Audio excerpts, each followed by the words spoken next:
Добро вечер, сум Васко Ефтов, емисијата во центар на Канал 5 телевизија. Вие сте на вистинското место, почитувани гледачи, бидејќи во наредните 50 на минути и вие и јас имаме право да знаеме вистината.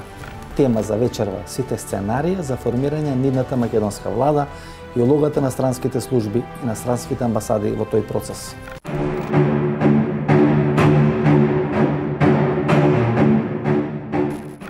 Својата стратегија ВМРО-ДПМН е потпира на најмалку 3 точки.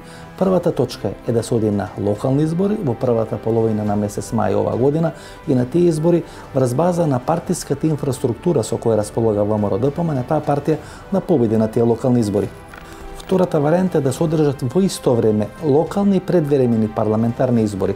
Ако се влезе во една таква варијанта, тогаш ВМРО-ДПМН ќе мора да формира пржинска влада. Тоа значи дека локалните избори нема да се одржат во првата половина на мај, туку ќе се одржат во втората половина на јуни, за да може да биде испочитуван рокот од 100 дена да биде формирана пржинска влада која би ги спровела тие избори.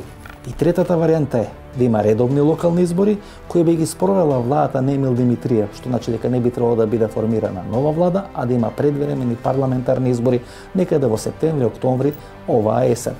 Всушност, за реализација на ова трето сценарио на ВМРО-ДПМН клучна ќе биде помошта на Ѓорги Иванов. Кој ќе прави нова влада, господи Грчев?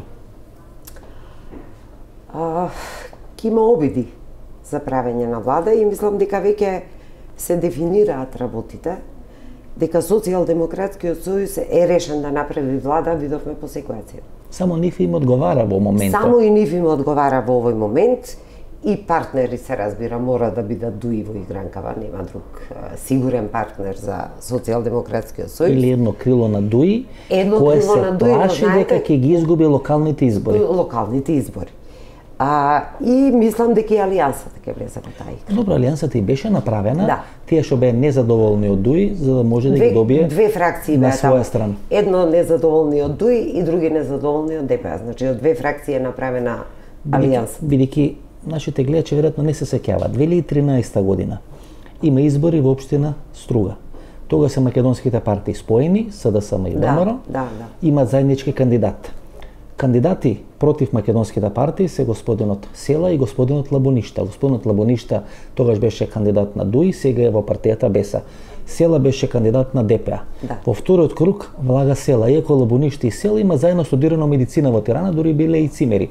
Во вториот круг ко влага Села, Мендух Тачи не оди на ниеден митинг, туку цела кампања, иако е кандидат на ДПА, ја води господинот Али Ахмети. Тоа значи дека Села му доложи на Али Ахмети, Гзимо Стрени му доложи на Али Ахмети, дел на партијата на Руфи Османи кон таа алијанса приклучена биле цимери со Али Ахмети во Приштина, значи дека партијата Алијанса е формирана од страна на Али Ахмети, има потполна контрола на таа партија и сите тие кои се незадоволни требаше да бидат тамо пренесени. Тоа е суштината на таа партија. Тоа се виде малку и од односите во собранието, не само да речам овој склоп на околности кои што сега ги кажавте.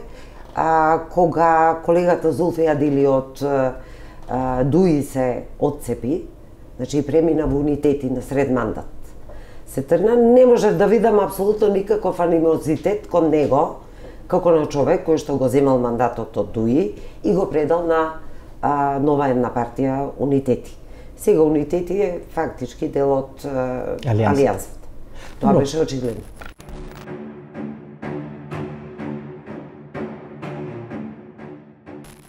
Стратегијата на СДСМ исто така се потпира на 3 точки. Како прво, да биде формирана брза влада помеѓу СДСМ и Дуи. Таа влада помеѓу СДСМ и Дуи да ги организира локалните избори до 15 мај оваа година.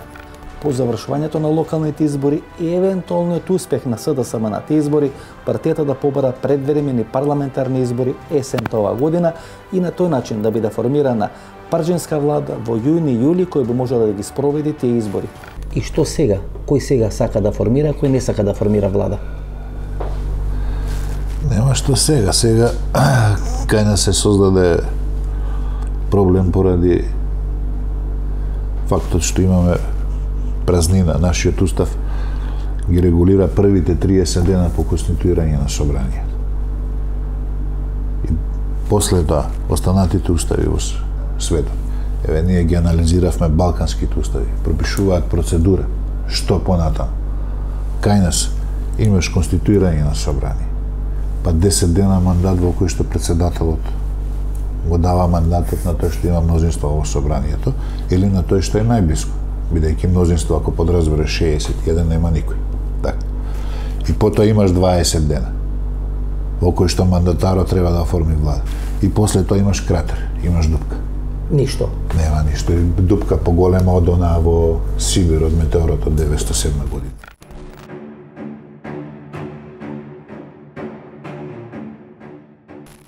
Партијата БЕС исто така темели својата стратегија на 2 или на 3 точки. Како прво, да има локални избори до 15 мај, а да не биде формирана политичка влада помеѓу ДУИ и СДСМ. Како второ, да одржуваат блиски односи со СДСМ, но не да ги нарушат своите односи со ВМРО-ДПМН, бидејќи гласовите на ВМРО-ДПМН им се неопходни на БЕС да победат во 3 од 5 клучни упоришта на ДУИ. Тоа се општините Чајет, Тетово, Гостивар, Струга, Студеничени и евентуално Липково. И како трето, на среден рок партијата БЕС да работи на формирање на десна коалиција заедно со ВМРО-ДПМН и заедно со реформираната ДПА на Мендух Тачи. На таков начин партијата БЕС да стане дел од владината коалиција и како дел од владината коалиција да влезе во процес на чистка на сите оние структури блиски на Фатула Ѓулен, кои се сега инсталирани во властите на Република Македонија преку партијата ДУИ. Зоран Заев или Никола Груевски го добијат мандатот. Обезбедат 61 подпис или 62. Ги заверат подписите на нотар. Одат на седница на собранието. Се гласа за избор на влада. Нема 61 пратени, тука имат 58 или 59, тројца не се појават. Дали тоа значи дека по автоматизам веќе го немаат мандатот? Или може да свикат нова седница на собранието? Или продолжување на истата седница на собранието? Видите, тие се веќе фактички прашања, тука треба да се бара, значи, излез во нашата регулатива и во уставот на прво место. Ако не се избери влада, по автоматизам се губи мандатот. Во овај случај мислим дека нема да се губи мандатот, затоа што станува збор не за, да кажем, повлекување на пратеници од конкретниот состав кој е потребен за да се избере владата, туку од објективни причини поради неприсуство. Тогаш сигурно, според моето мислење, ако не станува збор за откажување, молам, ако станува збор за откажување на конкретни пратеници кои го дале зборот дека ќе бидат во коалиција, тоа е друга ситуација. Тоа е друга ситуација. Ако од објективни причини не доаѓа, тогаш се разбира нема да се изврши изборна влада на таа седница. Прва пауза за реклами, останете со нас, погледнете и рекламите и се враќаме со вториот дел на нашата вечерашна емисија на тема сите сценарија за формирање на идната македонска влада. Доколку не ги избегнеш грипот и настинката, кафетин Колдмакс со нов вкус на лимон и ментол. Пред употреба внимателно да се прочита упатството. За индикациите, ризикот од употребата и несеканите дејства на лекот, консултирајте се со вашиот лекар или со фармацевт.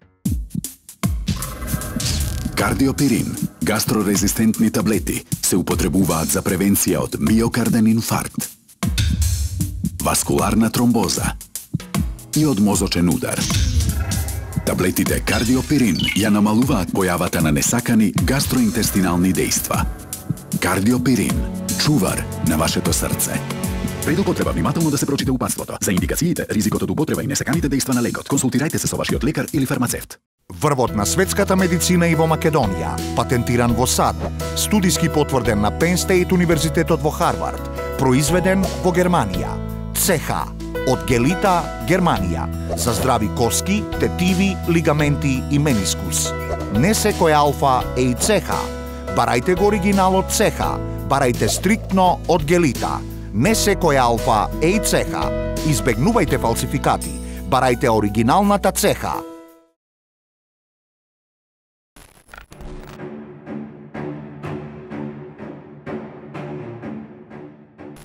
Дуи има исто така стратегија која се потпира на 3 точки. Како прво, да формираат влада со СДСМ, бидејќи таа влада многу полесно ќе може да ја продат пред своите гласачи. Како второ, да не формираат влада со ВМРО-ДПМН, а заедно со ВМРО-ДПМН преку владата на Емил Димитриев и понатаму да владаат во Република Македонија, бидејќи Дуи не може да оди на локални избори и да победи во Чаир или во Тетово без гласовите на ВМРО-ДПМН.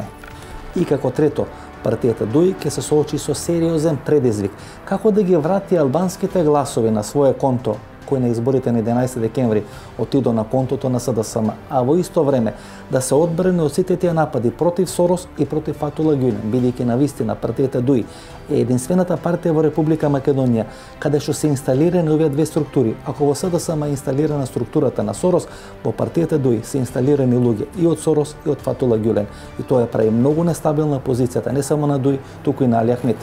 Можно ли човек кој бил командант, кој бил на чело на УЧК, кој 2001 година војувал против македонските безбедносни сили, да не знае дека македонски партии, дека СДСМ му ровари на терен, му купува албански гласови, му ги купува командантите, му ги купува овие радикални структури кои му ја носеле победата во Чаир Неизет Меджити. Можно ли Али Ахмет и тоа да не го знаел, или го знаел, меѓутоа да спасе жива глава, бидејќи тоа сепак е правен пазар во време кога сите смета дека Хилари Клинтон ќе биде председател на Соединетите американски држави.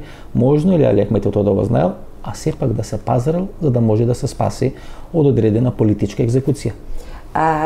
Мислам дека е можно да друго е можно и да го знаел Али Ахмет, ја верувам дека го знаел.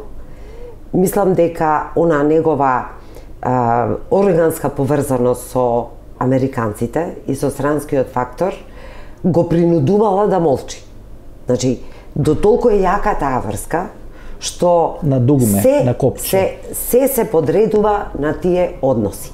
Јас ќе ве прашам едно друго прашање. Дали беше ВМРО свесен дека ова се случува? Мислам дека беа свесни, бидејќи на анкетите на Божиновски 9% од албанците тамо се покажуваше дека гласаат за СДСМ. Да, но никој не веруваше. Еве по разни емисии дебатни го слушавме тоа. Сите велевме дека ова се големи очекувања, но не веруваме дека ваквите очекувања 9% ќе бидат преточени во Предпоставувам дека ВМРО смета дека нивните 450-460 илјади гласови ќе се доволни за да имат убедлива победа. И они навистина ги освојат 450-460 илјади гласови, меѓутоа тоа на филозофија. Вие може да дадете 5 гола, може да дадете 6 гола во фудбал, а да го изгубите на преворот ако противникот ви даде 7 гола. Но ако не примите гол, ако имате добра одбрана, вие не може да изгубите, ќе имате најмалку нерешено, бидејќи нема ни тој да може да даде гол. И веројатно тука е она што го вели Ѓорги Иванов, тотална реформа на безбедносните структури, бидејќи безбедносните структури во Република Македонија не спречија не само упат во безбедносните прислушкувани разговори, туку упат и во изборниот процес. Ние имавме сериозен упат на ОПСЕ, на одредени странски амбасади и мислам дека крајно време да се каже кои се тие структури кои направи упати во изборниот процес на 11 декември. Имаше многу вчуда невиденост од резултатите и воопшто од целата атмосфера во овие 2,5-3 години. Прво излезе на површина дека она што го мислевме за една монолитна, јака, војничка, организирана, стабилна партија ВМРО, излезе како швајцарско сирење. Значи, не толку само партијата внатре, туку моќта на ВМРО да ги држи под себе институциите.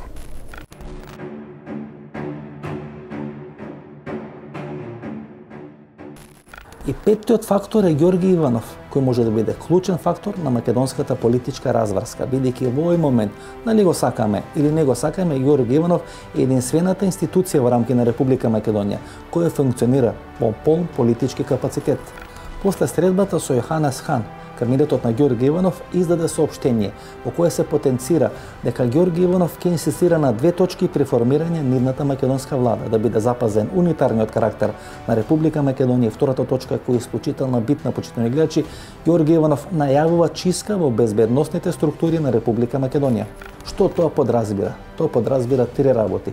Чистка со структурите на Сорос, чистка со структурите на муслиманското братство и чистка со структурите на Фатула Гюлен, кои се вгнездени во безбедносните структури на Република Македонија.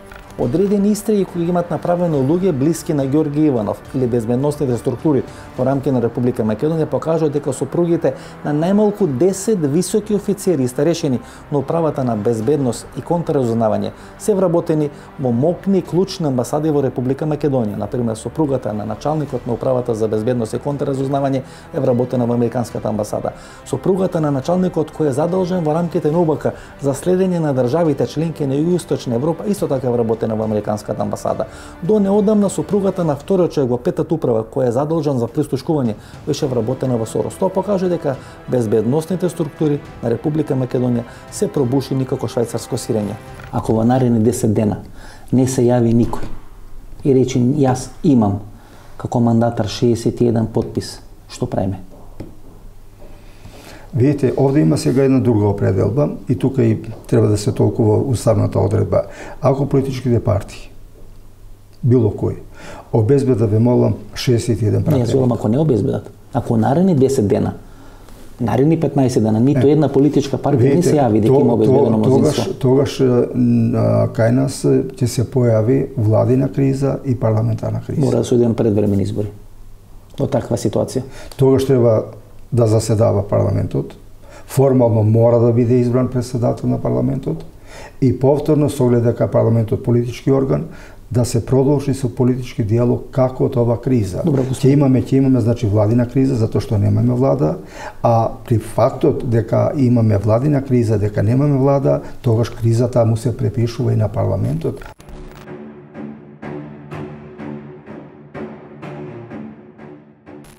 Што е клучно да разбереме во наша политичка анализа, почитувани гледачи, постојат два града, едниот е Тирана, вториот е Скопје.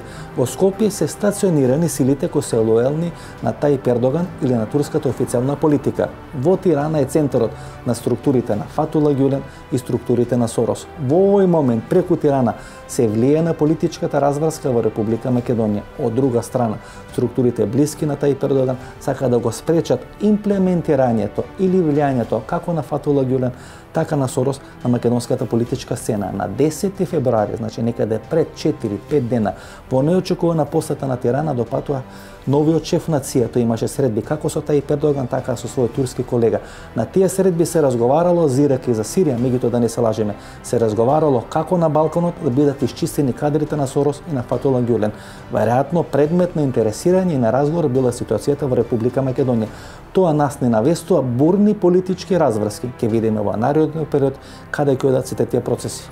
Има драматично менување на состојбата на теренот. Не мислам во Македонија, тука во една геополитика, во светот и конкретно во нашиот регион. Ако пред изборите минатата година шефот на ЦИА беше во Тирана и имаше средби со албанскиот премиер Еди Рама, кои го очекуваат избори во јуни, он ќе прави све за да може да ги добие тие избори, а Тирана е центарот кај што делува Сорос на Балканот и кај што делува Фатула Ѓулен. Пред 3 дена, значи ЦИА кој сакаше да му направи пуч и да го руши Ердоган, значи пред 3 дена, 17 дена после неговиот избор или изборот на шефот на ЦИА на таа функција господинот Помпео, оди во Анкара и разговара со шефот на турската служба и разговара со Тајип Ердоган. Тоа е драматично поместување на целиот фокус на американската политика. Значи Тереза Меј, британската премиерка, од држање за рака со Трамп, слета во Анкара кај Ердоган. Чекај, тој нели беше диктатор, нели беше со секакви. Значи, таа драматична промена веќе е очигледна. Така што ова кај Еди Рама што се случува, тој е сега не би рекол блага, тој е во сериозна паника, затоа што он е играч на Сорос. Таа линија е која што води до демократите и до Клинтон. И Фатула Ѓулен. Значи, клучните министри му се или членови на Сорос, министерот за надворешни работи или луѓе на Фатула Ѓулен, министерот на полицијата. Значи, тоа е во Еди Рама е најеклатантно изразено. Не случајно таму американскиот амбасадор сега влезе во војна со албанскиот обвинител. И со председателот. Да, барајќи му да гони членови од Демократската партија на Сали Бериша, мислам, вклучително и самиот Сали Бериша. И таа е таму сега пресметка. Пресметката всушност која што се води на америчко тло, сега се пренесува и на помалите земји, не во тој обем, демократи и републиканци.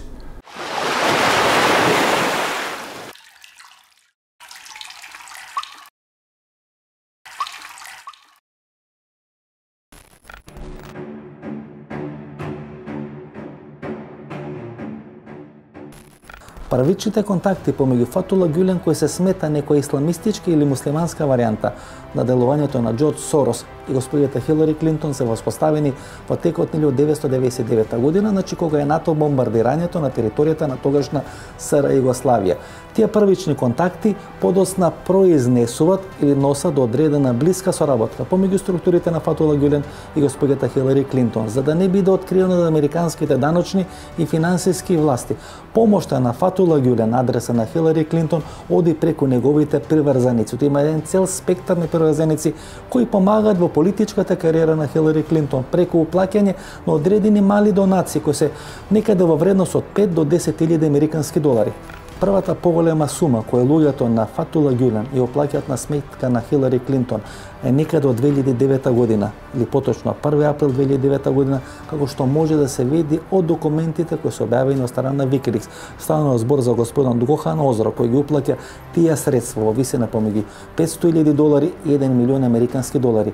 Врз база на таа донација и таа уплата, тој подоцна од луѓе кои се од најтесното опкружување или кабинетот на господијата Хилари Клинтон, бара нејзина асистенција за организирање на средба помеѓу него и тогашниот американски претседател господинот Барак Обама за време на неговиот престој во Турција.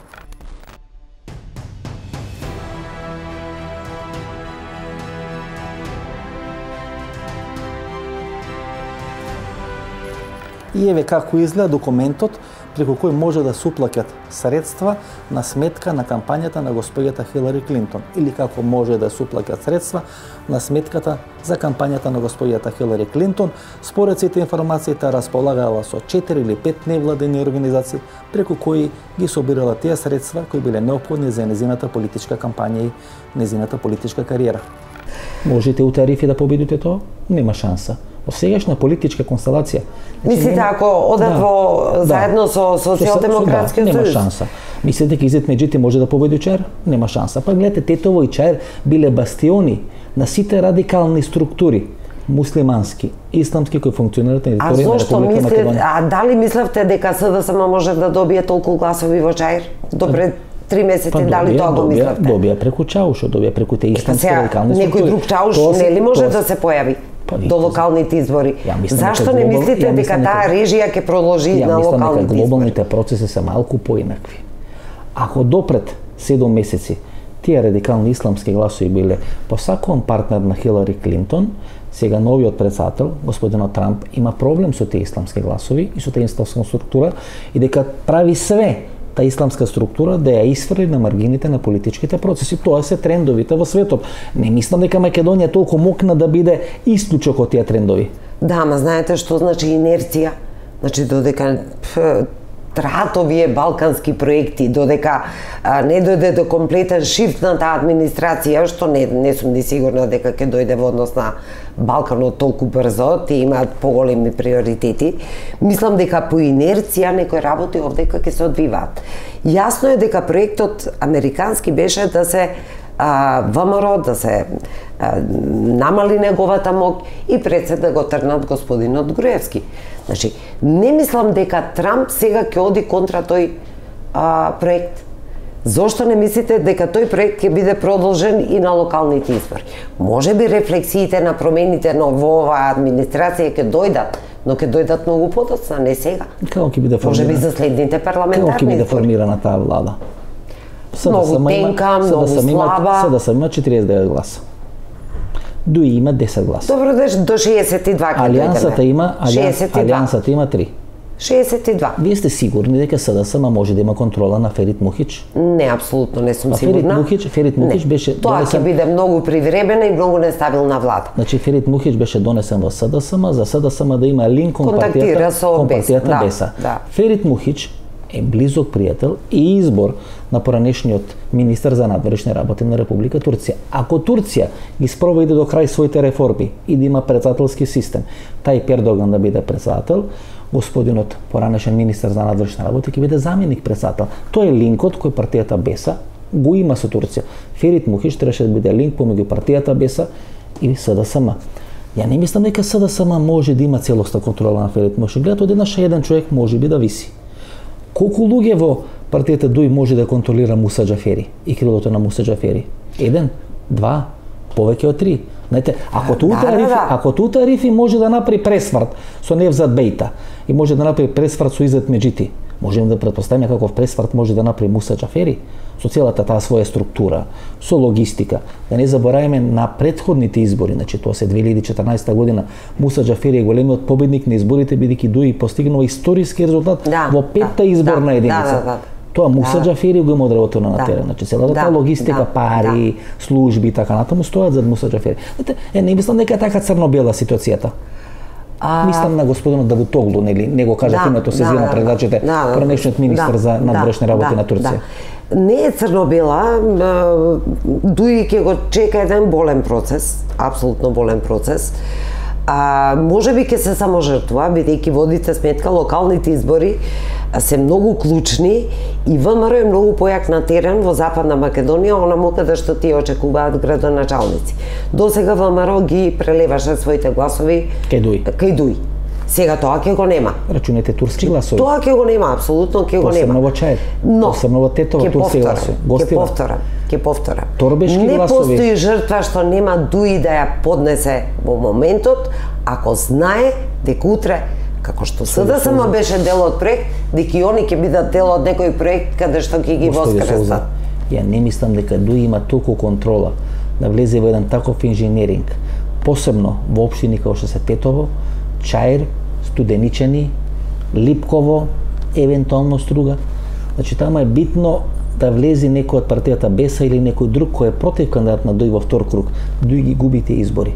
Тука е проблемот на Дуи. Дуи нема капацитет сам да ги добие тие избори. СДСМ со тие гласови кои му беа натоварени кои контингенти не може да му помогне на Дуи, бидејќи станува збор за исти квантум на гласови. Само прераспределен. Проблемот на Дуи е дека без гласовите на ВМРО не може да победи у Чаир, не може да победи у Тетово, не може да победи у Гостива.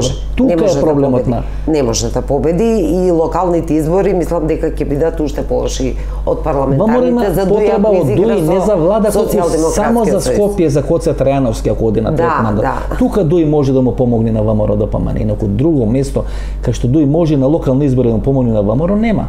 Нема. Факт е дека тие се врзани со ВМРО ДПМН за успехот на локалните избори. Онаму каде што им е тоа важно.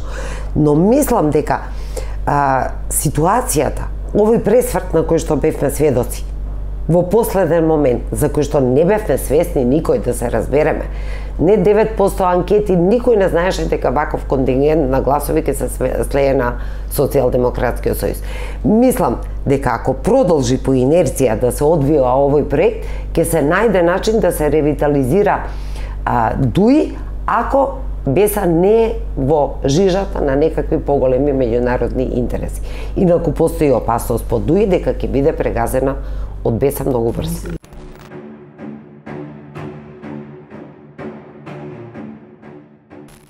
Дали ќе има брза влада која ќе биде формирана во Република Македонија или нема да има влада до локалните избори, најмалку до локалните избори, зависи од Георги Иванов. Постојат два члена во Уставот на Република Македонија кои ги определуваат неговите ингеренции во однос на формирањето на идната македонска влада. Според член 90 тој е обврзан или должен да го додели мандатот на партијата или партиите кои имаат обезбедено мнозинство во македонскиот парламент. Меѓутоа во член 84 вели дека тој го определува, значи не го дава. Значи не е поштенско сандаче, туку го определува, има активна улога околу името на идниот мандатар. Дополнително Георги Иванов има позиција кај што може да влие на безбедносната криза или мигрантската криза во Западна Европа. Во Република Македонија на сила до 30 јуни 2017 година е одлуката за прогласување во онредни кризни ситуации на јужната и на северната граница. Таму е распоредена македонската армија. Тоа значи полукризна ситуација на делови на македонската територија. Тоа ја засилува позицијата на Георги Иванов, бидејќи од Георги Иванов зависи дали Македонија ќе ги спречи или ќе ги пропушти бегалците. Ако Македонија ги пропушти бегалците, тогаш многу тешко Ангела Меркел ќе може да победи на изборите во Германија. Тоа значи дека Георги Иванов може да балансира со политичката криза, да ја засилува или да ја стишува и да определува дали брзо или споро ќе биде формирана македонската влада. Од тие причини сите овие напади и атаци кон Георги Иванов од страна на македонската опозиција стануваат сосема разбирливи. Добро, кој имаме одлука за постојање кризна состојба за зголемен обем на влез и транзитирање на мигранти низ територијата на Република Македонија. Таа одлука е со рок на трајање до 30 јуни 2017 година. Во октомври, на 13 октомври собранието е изгласува и од 31 декември 2016 го пролонгира рокот до 30, како некој да знаел, го пролонгира рокот до 30 јуни 2017 година. Дали во таква ситуација, која имаме таква одлука, може председателот да бара, да толкува, да арбитрира дали некои елементи од некоја програма на одредена владина коалиција може би да се против уставот на Република Македонија и тоа да го искористи како можност да не го додели мандатот или да не го определи мандатарот за состав на влада. Уставот е јасен во овој поглед. Кога станува збор за уставот, уставната определба и правото на председателот на државата за доделување на мандат, молам, се цени, нагласувам, се цени само парламентарното мнозинство во парламентот. Се цени, дозволите, се цени, значи по спротивност. Чинот 90 вели е доложен да го довери ако има мнозинство, ама чинот 84 вели го определува. Значи му дава можност да определува. Да. Знаете, вие определувате човек на таа функција, определувате некој кој ќе обавува таа функција и така. Дозволите, овие решенија што ги содржи членот 84 што го читате и решењата што се во одредбите на член 90 се на некој начин во согласност, затоа што и правото да определи, значи, и право да дава мандат во овој случај треба да се смета како иста институција, како исто уставно решение. И оно друго што нагласите, молам, апсолутно таа одлука за таа криза апсолутно не може да се однесува за давање мандат, определување на мандат и мандатар за состав на влада. При тоа да не забораваме дека имаме уредба со рок на трајање до 30.6.2017 година за одредени кризни состојби на јужна и на северна граница, што дополнително ги засилува ингеренцијата на председателот, бидејќи во делови на државата имаме полукризни ситуации. Еве да речеме во петокот, значи пред 2 дена после средбата со хан, Јорги Иванов значи ги бетонира своите позиции околу формирање на новата влада и во соопштението се вели дека председателот истакна дека очекува од новата влада да има два клучни приоритети. Прво, заштита на државните интереси на Република Македонија, што подразбира зачувување и зацврстување на унитарниот карактер на државата, и второ, што е за мене многу битно, системски реформи по кризата која ни се има случајно, во која ќе бидат офатени субјектите на системот за национална безбедност. Тоа значи еден процес на ердоганизација и чистење на службите од одредени елементи на петта колона, дали е Сорос, дали е Фатула Гюлен, дали се други разузнавачки. Ќе кажеш ердоганизација, тоа некој може да му звучи и во негативна смисла, меѓутоа факт е дека нашите служби за безбедност мора да се прочистат. Не може нас два пати да не се случуваат афери за прислушување. Првиот пат 2002, ако се сеќаваш на месец и пол пред нападот во Теарце беше полициската станица. Ние тогаш не го приметивме тој напад. Тој ни помина онака, двајца полицајци или четворица. Двајца мислам, убиени. Ние не го приметивме затоа што сите се занимававме со Бранко Црвенковски и дали доста Димовска прислушувала или не прислушувала. Ние имаме ситуација човекот кој беше задолжен или беше заменик на директорот на она петта управа што се прислушкува, сопругата да му работи долг временски период во отвореното општество Сорос, да добие 200.000 евра. И како можело? 10 високи функционери на управата за јавна безбедност и државната безбедност, нивните сопруги се во најтесното раководство на главните амбасади во Република Македонија, секретарки на амбасадорите и така натаму. Значи, тоа е конфликт на интереси. Кај што вие не знаете дали едни информации течат на една или на друга страна, во една или во друга амбасада. Види, се сведува на тоа. Ние ќе правиме држава, сакаме да ја стабилизираме државата, ако веќе земеш дека е направена, и таа држава ќе се раководи по устав и по закони, или пак сето тоа ќе биде во служба денеска на оваа партија, утре на таа и ќе биде волонтаризм. Тоа значи нееднаквост пред закони. Тоа значи дека еден криминалец, ако е повисоко у партиска хиерархија, евро за вицето, евро за мене, тој ќе си биде на слобода, а ако ти десетина од тоа го направиш, дека ти ќе заглавиш во затвор. Значи, ќе ни функционира системот. Во рамки на тоа, значи ова е само еден сегмент, кој што веројатно му е надлежност на председателот, па затоа издвоен. Меѓутоа, ние немаме проблем само таму, ние имаме проблем со целата држава.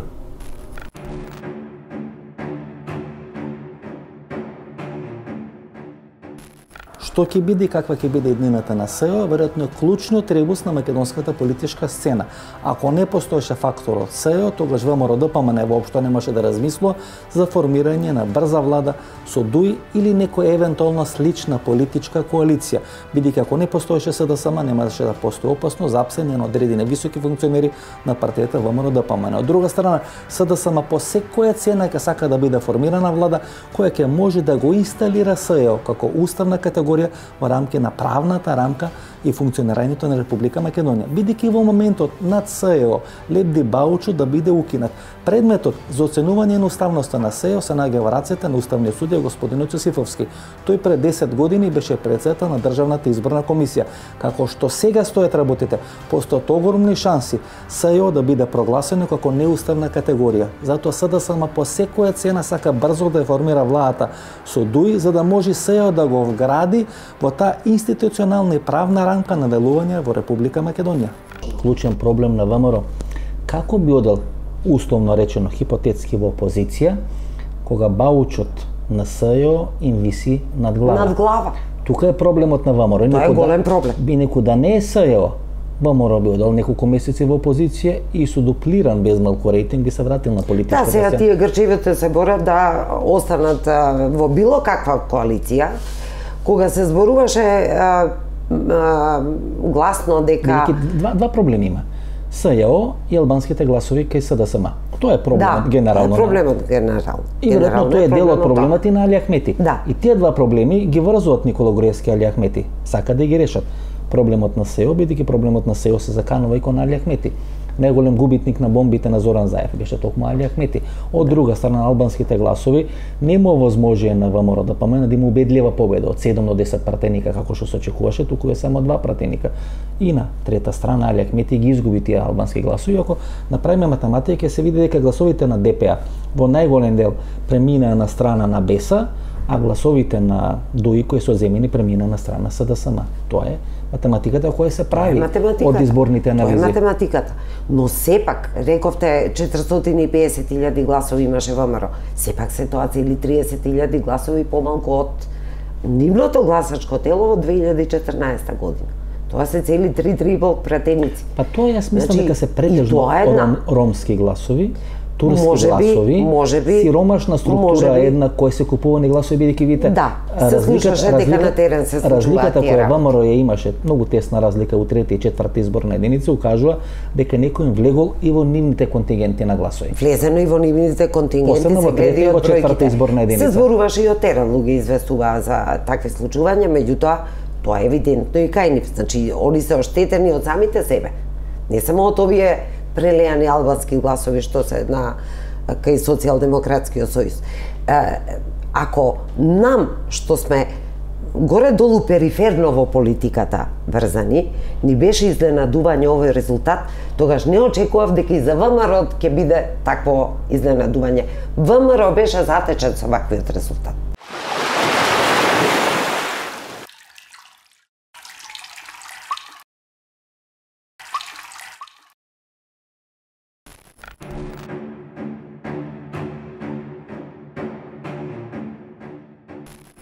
Како функционираат американците во Република Македонија најдобро може да се види на примерот на избор на македонски судија кој би работел или би делувал во судот во Страсбург. Во финалната трка влагаат два кандидати, господинот Јово Илиевски кој победува и кој е еден од клучните играчи на ВМРО-ДПМН во правосудниот систем на Република Македонија. Поразена е госпоѓата Наташа Габер Дамјановска, клучен играч на СДСМ во рамки на делувањето на Уставниот суд на Република Македонија.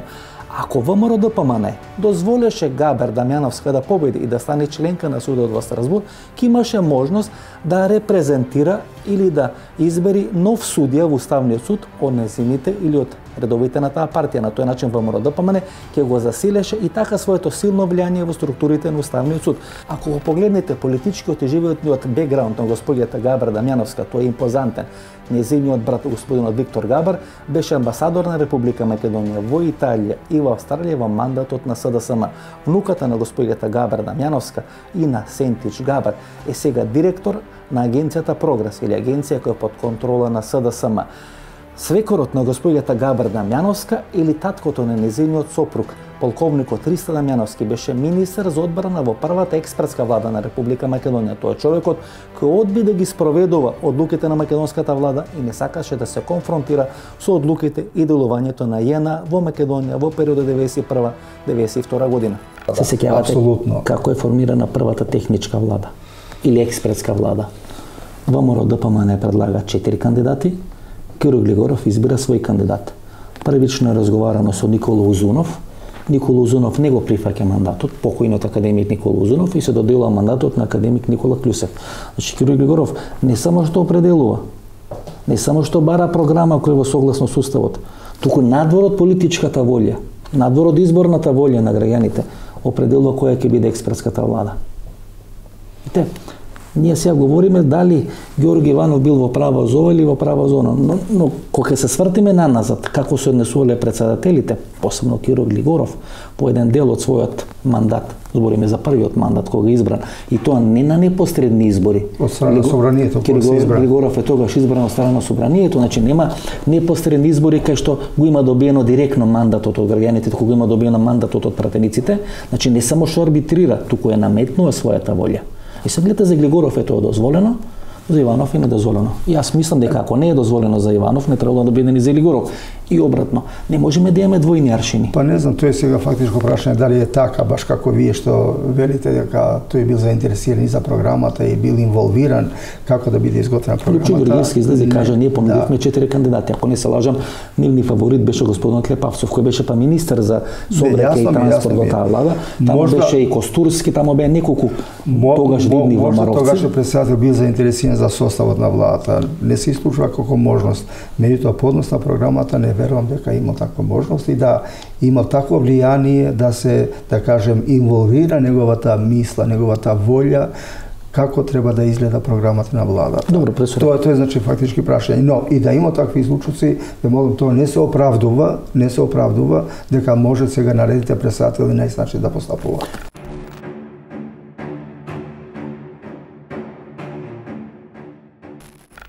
По неуспехот на шарената револуција, американците разбира дека досегашниот или дотогашниот модел на нивно политичко делување се покажал како неуспешен. Тоа значеше чистка на структурите на ЦИА. На местото прв човек на ЦИА во Република Македонија доаѓа госпоѓата Михаела Шварцер Блум. Таа доаѓа на таа функција од Израел. Меѓутоа пред да оди во Израел и пред да дојде во Република Македонија, таа ја обавува многу високата функција како начелник или прв човек на единица за поддршка и управување со кризи во оперативниот центар на Стејт департментот. Еве, почитувани гледачи, во рамки се ставени имињата на луѓето кои биле офицери или припадници на структурата на ЦИА во Република Македонија, кои се дојдени на таа функција во периодот од септември до октомври 2016 година. Ете за какви промени во структурите на ЦИА во Република Македонија станува збор, и тоа се случува во периодот после неуспехот на шарената револуција.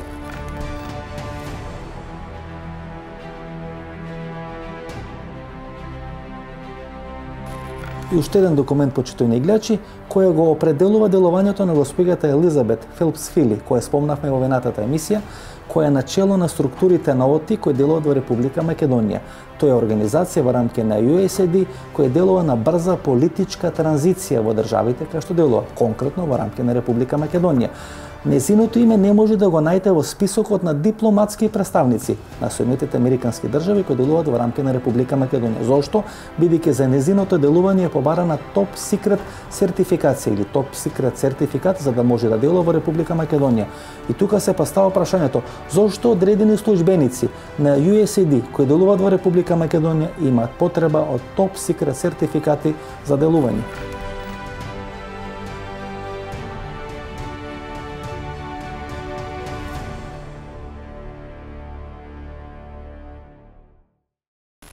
Били еден од клучните играчи на целиот процес. Вториот клучен играч е новата шефица на ЦИА која дојде на таа функција некаде во август месец минатата година, значи 3 месеци пред изборите на 11 декември, меѓутоа Бејли е клучен човек. По одредени анализи кои се прават, Бејли има средба со Џо Бајден некаде почетокот на јанари 2016 година, има средба со Барак Обама. Во најголем дел за состојбата во Турција, бидејќи дојден од Турција во Република Македонија. Меѓутоа во периодот 2011-2016 Бејли има 22 средби со Викторија 0. Видите која е тоа мокна фигура И тој човек реално имаше исклучително влијание на изборните процеси. Огромно влијание имаш. Преку ОТИ, преку АЕКОМ, преку сите тие мали, средни грантови. Апсолутно. Вие не можете да речеме за 24 април, кога беа закажани изборите, најгласно бараше ДУИ избори. Значи, дури и ВМРО ДПМН не ги бараше толку гласно, толку на тој датум. ДУИ точно знаеше што се случи на терен. Но, понатаму, кога се решија американците да ги одложуваат изборите, како преку ног се превртеа за 180 степени ДУИ и почнаа да собираат дури гласови во самото собрание, да собираат ново мнозинство, да ставиме подписи да се одложат изборите, да се направи ново парламентарно мнозинство. Чека ли ДУИ одредени подраматични промени во Вашингтон? Не мислам драматични промени на ниво на политичката мок на Доналд Трамп, туку промени по на хиерархија надоле, за да може многу послободно да делува на македонската политичка сцена. Во моментот, како што сега стојат работите, освен на СДСМ, на никој не му одговара брза влада. СДСМ му одговара, бидејќи сака да воспостави две работи или две практики. Да влезе во процес на апсење на врвот на ВМРО ДПМН, да влезе во процес на промена на судството и судските органи и да го инсталира СЈО во одредени регуларни канали на македонскиот правен систем. Тоа се тие три работи кои СДСМ сака да ги воспостави. Дел од ДУИ, кој се плаши дека ги изгуби локалните избори, тоа е Теутари, Физит, Меджити, тоа е Невзат Бејта, исто се приклонува кон таа позиција на СДСМ. Сите останати не сакаат да имат брзи избори или да има формирање на нова влада која ќе може да ги организира тие избори. Сака да има влада која е сегашната, која би организирала некои избори. Тоа е поделбата во моментот на политичката сцена. Мислам дека Али Ахмети таа вертикала на комуникација со Вашингтон ќе ја држи во секој случај. И не мислам дека не мислам дека сменети не мислам дека големи промени дека газдите се сменети сега? Да, но газдите ние сме, знаете, како периферна орбита и за Трамп и за неговата администрација. Гледаме дека конгресмени таму секојдневно еве како овој што беше некни што зборуваше против македонските интереси за делење на Македонија, требаше наша една голема реакција на сцена да испорачаме ние за да воопшто го примират тој конгресмен. Значи не одат работите еднозначно и не одат толку многу брзо што се однесува до рефлексиите во Македонија. Што очекувате? И секој што игра на таа карта, мислам дека многу греши. Што очекувате? Како ќе се однесува Али Ахмети? Мислам дека албанското лоби во Америка е многу јако. Мислам дека Америка има многу вложено на Балканот, Бонстил е се уште тука. Мислам дека Али Ахмети ќе си најде приклучок и со новата администрација. Да не спиеме на тоа уво. Мислам дека Али Ахмети ќе оди во влада со СДСМ, тоа ми беше прашањето. Да. Апсолутно мислам дека нема да има проблем за тоа, ако му се тоа дека тоа го посакува наредите. Ако му се тоа нареди, од американците. Да. Мислам дека нема да има проблем со тоа. Брза влада му одговара само на СДСМ и на дел на структурите на ДУИ. Теутарифи, Меджити, може би Невзат Бејта. На сите останати не им одговара брза влада. На СДСМ му одговара, него му треба Министерство за внатрешни работи, за да може 3 месеци да прави 4 месеци представи за народот. И да може Ваму откривме ова, таму откривме овој ќе апсиме, оној ќе апсиме и да може да го реши и да го инсталира проблемот на СЈО во институциите на системот, бидејќи во моментот виси прашањето на СЈО. Предметот во Уставен суд на СЈО е кај господинот Јосифовски, кој беше порано председател на ДИК. Неговиот син е генерален секретар кај Ѓорги Иванов. Независно знаеме господин Енски дека тоа е неуставно. Во моментот кога ќе падне на Уставен суд проектот СЈО, СДСМ сака да го инсталира во оние канали на институциите на системот кои се регуларни. Тука е СДСМ. СЈО е посебен проблем на страна, тоа што на Заев му треба теренски за прљави работи. Да одработува. СЈО ние имаме пред некој ден вели германската амбасадорка правото и правната држава. И подоле вели подршка на СЈО. Како сега тоа едно со друго оди?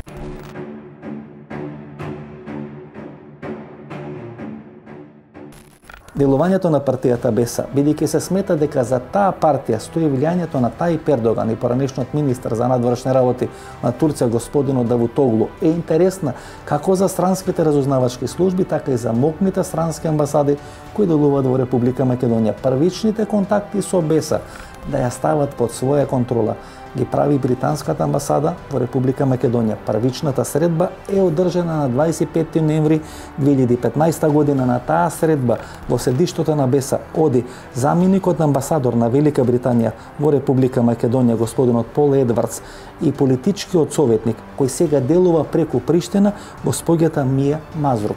На 26 ноември минатата година, значи 20 дена пред одржувањето на предвремените парламентарни избори на 11 декември во Република Македонија, госпоѓата Мазрук заминува во Тирана, има средба со највисоките функционери на Република Албанија, вклучително и премиерот Еди Рама. Во Тирана или во Албанија таа го користи телефонот 00478812 5 точки, да не го кажеме целиот број, за да не бидеме судски гонети, почитувани гледачи. Во Тирана таа работи на платформата која треба да ја усва 4 албански политички партии по завршувањето на изборите. Што е суштината на таа платформа? Како може партијата БЕСА да се стави под чадорот на големиот албански национализам, на тој начин да се спречи турското влијание преку партијата БЕСА, бидејќи турците имаат многу цврст став во однос на македонското име, македонскиот идентитет и односите со Грција. И црешата или еготката на шлагот, сопругот на госпоѓата Мазрук, господинот Лавренс Мазрук, е уредник на Burn Balkan Insight. Тоа е новинарската мрежа на МИ6 која делува на Балканскиот полуостров. Ако има коалиција помеѓу СДСМ и ДУИ, јас мислам дека БЕСА и ВМРО ќе добијат наследните избори. Да, дефинитивно. Па тоа е оваа моја теза. Значи, оние кои што нема да формираат сега влада, тие ќе бидат сигурни добитници на следните избори. Тоа ли едната коалиција? Мислам да. Во наредни 5 години. Да. Дуи тоа го гледа. Да, Дуи го гледа, но Дуи самиот се поставува во една немокна ситуација. Не му е толку немокна колку што сами влегува во глупа политичка разласка. Апсолутно. Ако Заев нема што да прави, реално Заев нема што да прави. Заев или ќе се коцка до крај, или ќе го нема на политичка. Ке него е one way ticket. Да. Тука е во залог многу работи составени и тоа е тоа. Нема што да прави, или ќе се коцка заедно со Заев до крај, или ќе ја нема на политичката сцена. Кај Дуи не е таква работа. Кај Дуи не е таква нож до коска ситуација да мора да се продава толку лесно вамо или тамо. Но начинот на кој вода целата политичка разврска всушност ги прави најголем губитник. Нема друга варијанта. Ги прави најголем губитник и тие свесно тоа си го прават сами на себе. Мене не ми е многу јасна таа нивна логика. Оние го гледаат растењето на БЕСА. Но можеби да оние врски со инфузија прикачени на странскиот фактор прават од Дуи една марионета, што мене ми е чудно. И жал ми е за Дуи, затоа што Дуи е една ферментирана албанска партија. Значи, усвари, двете партии кои се цените, СДСМ и Дуи, може да направат влада. И па видите, знаете, тука има еден комбинација Фатула Гюлен Сорос која функционира на глобално ниво. Тоа пропуштив да го кажам, а сум го кажала на многу места. Значи, овдека имаме фактор уцена. Груевски после средбата со францускиот амбасадор испрати одредена порака или одредена закана или одредено предупредување до структурите на Дуи, вели брзо ќе дојдат локалните избори и ќе видите дали тогаш ќе може да имате поддршката на ВМРО-ДПМН. При тоа јас мислам дека таа порака е упатена токму кон оние структури во Дуи кои се залагат за коалиција со СДСМ, при тоа мислам на Теута Арифи и мислам на градоначалникот на Чаир, господинот Меджити. Кога ќе ги видиме бројките кои се постигнати на изборите на 11 декември, парламентарните избори, например во Тетово, ВМРО има 8040, ДП има 7279, Дуи има 10769, СДСМ 7252, Алијансата 7619 и БЕС 8512. Ако направиме некоја поделба на гласовите, не на страна се ДП, БЕСА и ВМРО-ДПМН, на друга да се Дуи, Алијансата на Зиедин села и на Екзимострени и партијата СДСМ, тогаш коалицијата околу БЕСА има 23.334, коалицијата околу Дуи 21.640, значи разлика 1800 гласови во корис на БЕСА. Слична ситуација имаме во Чаир. БЕСА правеле анкета во Чаир и во моментот има 23% поддршка за БЕСА, 18% поддршка за Дуи. Значи БЕСА анкета само меѓу албанци? Само меѓу албанци, СДСМ има 3%. Македонците не се фатени во општина Чаир. Тоа значи дека БЕСА сериозно претендира да ја освои двата бисери или доминантни места за албанците, тоа е општина Чаир и тоа општина Тетово. Ако тој им го направи на Дуи, Дуи ќе замине во политичка пензија. Тоа е во моментот конјунктурата. Ако сите партии се залагат за локални избори, Тогаш Беса не сака да влезе во влада со која ќе биде заедно со ДОИ, заедно со СДСМ. ДОИ не е сигурен дека ќе ги има сите. Само види, кај Беса треба да имаш исто така предвид дека таа не е оригинерна партија македонска. Македонска, мислам, од Македонија, од населението која живее тук. Таму исто така има странски елемент, така што и они делума се на Копче, ако не си целосно на Копче. Ако е ова таа анкета нивна точно, тоа значи дека кај нив нема да се повтори, односно нивниот зенит не е достигнат. Затоа што во нашата историја 20 годишна и повеќе, 25 годишна политичка, се случувало да се појават партии нови, да освојат одреден број гласови и после тоа да ги снема. Очигледно Бесан, ако е тоа точно, не го достигнала својот зенит, она ќе има и на тамошен напредок и може да го уништи ДОИ, ако ДОИ направи тоа што е нелогично, тоа што е ненормално за нив, а тоа е да отидат во коалиција со оној кој што им зел 50, 60, 70 илјади гласови. Тоа е шизофрена ситуација. Во моментот има министер за внатрешни работи. Тој министер за внатрешни работи уфрла, испраќа луѓе и наоѓа оружје во подрумот на братот на Ермира Мехмети. Знаете, тука се поставува прашањето, ако министерот за надворешни работи, структурата на ДОИ, што ќе рече Али Ахмети, знае дека во подрумот на братот на Ермира Мехмети има оружје кој може да се поврзе со одредени акции на гранатирање на македонската влада. Владата дива населје и така натаму. Тоа е истото. Тогаш е прашањето како тој Али Ахмети не знаел дека цијешки структури и СДСМ ми купувале командантите пред изборите на 11 декември. Може би за да спаси глава Али Ахмети, свесно дозволил да му бидат купени тие структури и тие контингенти на гласови и префрлили на контото на СДСМ. Али Ахмети не верувал. Не можел по тоа што го знам. Не му паѓало на крај памет дека некој може да му влезе во теренот кој што он го контролира и да му земе гласови. Заев да ми земе мене гласови, нема шанси. На сите анкети се појавува 9% албанци кои ќе гласат за СДСМ. Никој не веруваше во тоа. Никој не веруваше дека албанец, а посебно не Али Ахмети од тоа што е скажам, дека албанец може да го даде гласот за македонска партија. И сега Али Ахмети е во најнеизвестна ситуација. Ако прави влада со ВМРО, има проблем, како да го објасни на краток рок пред албанците дека прави влада со Груевски и со ВМРО ДПМН, ако прави влада со СДСМ, тогаш има проблем како ќе може да го обезбеди тој резултат на локалните избори, посебно за Теутарифи во Тетово, посебно за излачмеѓите во Чајри и така натаму. Значи, дуи во моментот едноставно нема добро решение. Единствено добро решение е оваа влада да има континуитет, ова влада техничка со Емил Димитриев, да има континуитет до локални избори. Све друго за дуи е губитничка варијанта. И да се обиде на тие локални или нови парламентарни и така натаму, да го врати делот, да се надева дека операцијата до 11 декември нема да биде повторена. И еден дел од тие гласови што тогаш ги изгубил, да може да ги врати по автоматизам.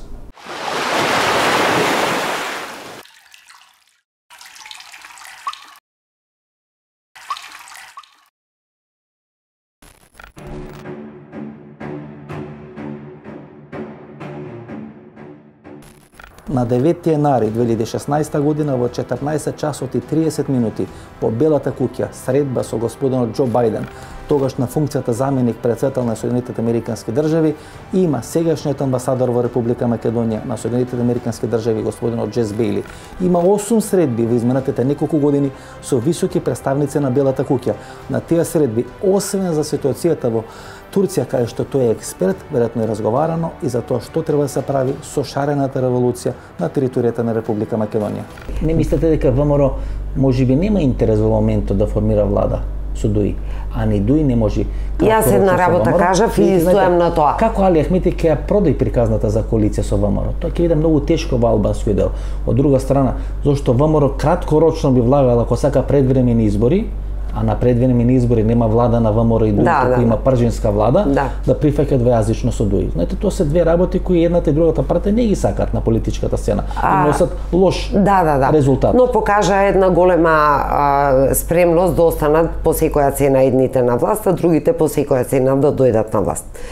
Една работа јас ја кажав и стојам за тоа. Значи, оној што сега нема да направи влада со, мислам, од македонскиот блок на партии, ќе биде дефинитивно сигурен победник во наредните парламентарни избори, земајќи ги во предвид од стапките во однос на албанската платформа. Значи, било кој сега ќе направи влада, а таа ќе биде краткорочна, многу на лабави основи, вие жеје да не можете да ги соберете пулица, да ги бркате пратениците да помине еден прост закон. Али Ахмети не сме го виделе ко пратеник, само еднаш сум го видела ја за 2,5 години во собранието.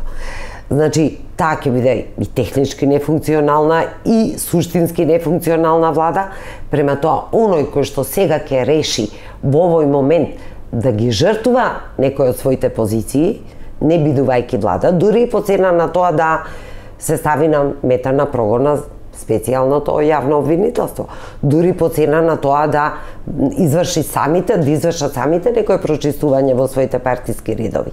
Но сигурна сум дека тие што сега нема да направат влада, тие ќе бидат дефинитивните победници во следните парламентарни избори. Ова беше емисијата во Центар, сум Васко Ефтов, почитувани гледачи. Останете со нас, погледнете рекламите и подоцна се враќаме да одјавиме емисијата. Ве вишок желудочна киселина, жиговина или надуеност? Имате пожар во стомакот?